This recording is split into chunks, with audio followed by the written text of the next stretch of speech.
Hey guys, welcome back to my channel. For those of you who are new, my name is Molly Hill. I'm a musical theater major at Western Michigan University, and today I'm going to be talking about my top 10 tips for finding the perfect musical theater program.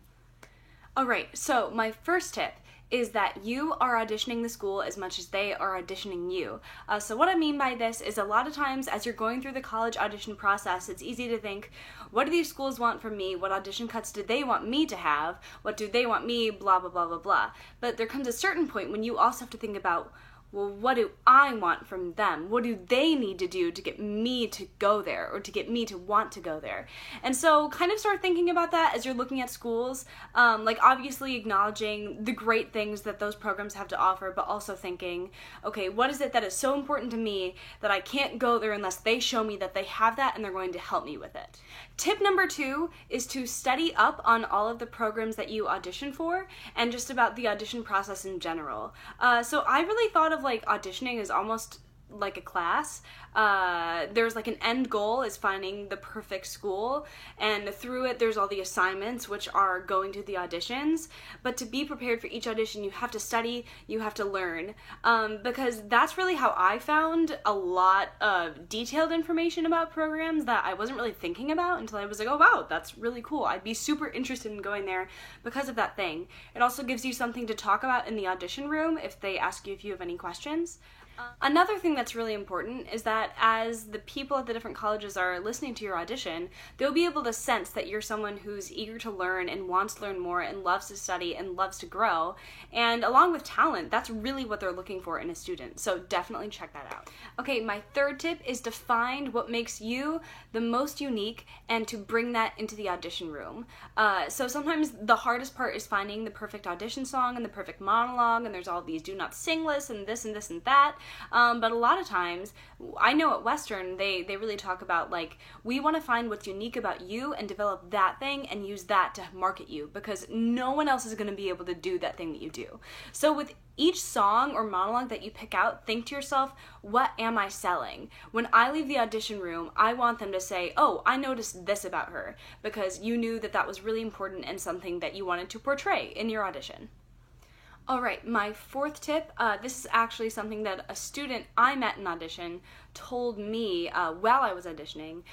He said that there are a lot of things about schools that you will always remember, but there are certain things that you never forget. And to pinpoint what those things are that you will never forget, and think about why will you never forget it, and where did it happen, and what is special about that school. Because there's so much to remember, you're probably auditioning at a lot of different places that it's hard to distinguish, like, whoa, what am I even looking for? So pay attention when you go to an audition and something happens that you will never forget.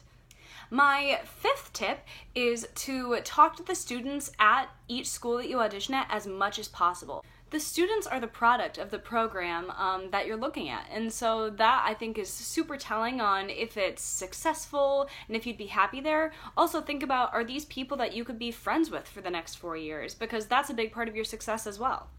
My sixth tip in this series is to look at how much performing opportunities you would receive at a specific school. So, like, even if you're not cast in a main stage show, like, will you be able to be in scenes? Will you be able to audition for smaller things? Are there student-directed shows? In my opinion, I think that performance is the quickest way to learn and to apply what you're learning in the classroom and to grow as an actress. And so I just think performing is super important. So if that is also important to you, make sure that you'll be getting a lot of performing experience right off the bat.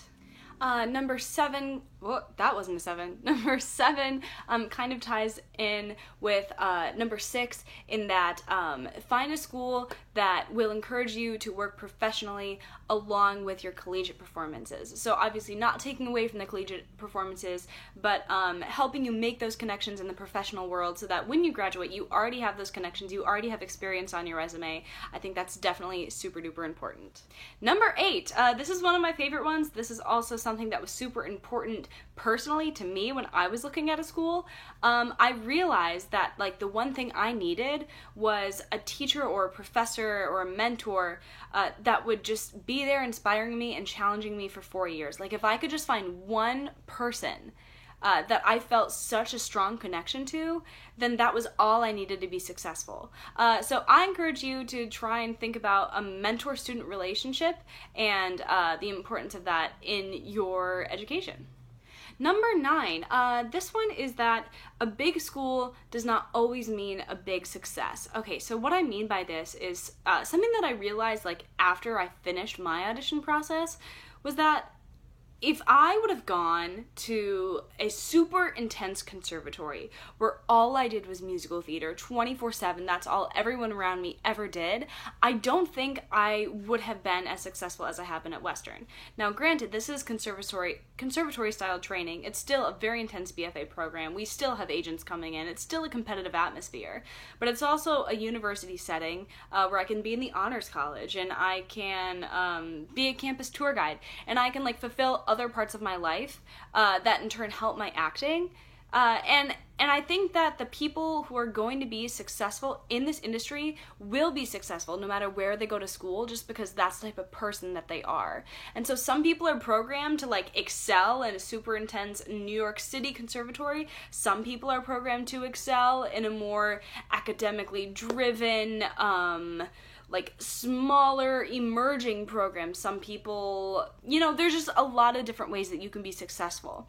And so just because you're not going to Carnegie Mellon or University of Michigan, that has no telling on how successful you will be in this industry. My 10th and final tip is that while you're going through this process, don't forget about the other parts of your life that make you happy. It's a long process, it's kind of stressful, it's really intense, but it's also so much fun. And so enjoy the fun parts and focus on the other things in your life that make you happy, your family and your friends, and just spending time with the people you love, maybe some other activities, a hobby. Because at the end of the day, those things that you really enjoy are also part of what makes you you. And when you go into an audition, they want to see you. They want to see the real you.